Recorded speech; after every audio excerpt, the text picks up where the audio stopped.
మంచివాడిగా నీతి మంతులుగా చేసుకోవటానికి ఎన్నో దాన ధర్మ కార్యములు, మరి ఎన్నో పుణ్యదానములు, భూదానములు, వస్త్రదానములు ఇవన్నీ మానవుడు చేస్తూ తాను సంతృప్తి పరుచుకుంటున్నటువంటి వాడిగా ఉన్నాడు. అయితే మరి ఈ దానము వల్ల కేవలము మనము మంచి వారం కాగలుగుతాము, కానీ మనలో ఉన్న పాప స్వభావము తీసివేయబడదు.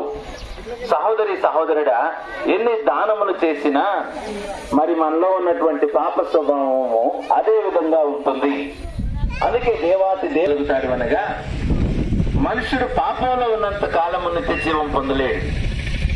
అందుకే మనుషుల యొక్క పాప క్షమాపణ కొరకై దేవుడు గొప్ప మార్గాన్ని ఏర్పాటు చేస్తూ వచ్చాడు.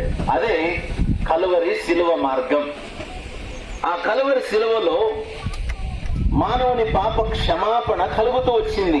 చాలా మంది అనుకుంటారు, ఆయన దేవుడైతే మరి ఎందుకు అంతగా శిక్షించబడ్డాడు, ఎందుకు అంతగా శ్రమ పెట్టబడుతూ వచ్చాడు?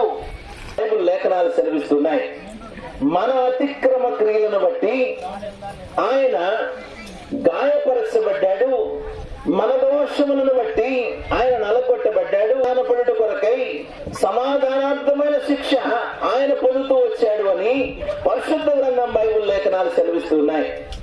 సహోదరి సహోదరుడా, దేవుడు నిన్ను ప్రేమించి నా శిక్షను, పాపం శిక్షను ఆయన ఆ కలువరి శిలువలో పొందుతూ వచ్చాడు. చూడండి ఎంత గొప్ప ప్రేమను మనల్ని కనపరుస్తూ వచ్చాడో. ఎవరైనా పొందుతారా? ఎవరైనా మన శిక్షణ భరించే వారు ఉన్నారా ఈ లోకంలో?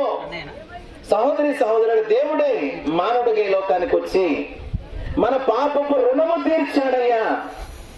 మన పాపమునకు రావలసిన క్రయధనమంతా చెల్లించాడు. మన పాపము శిక్ష యావత్తు భరిస్తూ వచ్చాడు.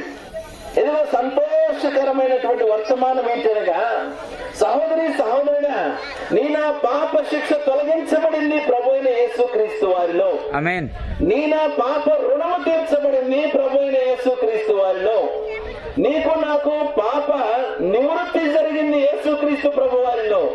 ఆయన లోక పాపమును మోసుకొని పోవు దేవుని గొర్రె పిల్లగా నీ కొరకై నా కొరకై ఆయన తన ప్రాణమును అర్పిస్తూ వచ్చాడు.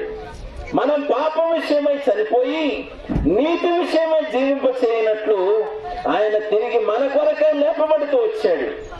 మరణమును జయించిన వాడు, మరణములను విరిచిన వాడు ఈ లోకములో ప్రపంచ చరిత్రలో ప్రభువైన యేసుక్రీస్తు వారు ఒక్కడే. సహోదరి సహోదరుడా, ఎందుకనగా ఆయన దేవుడై ఉన్నాడు.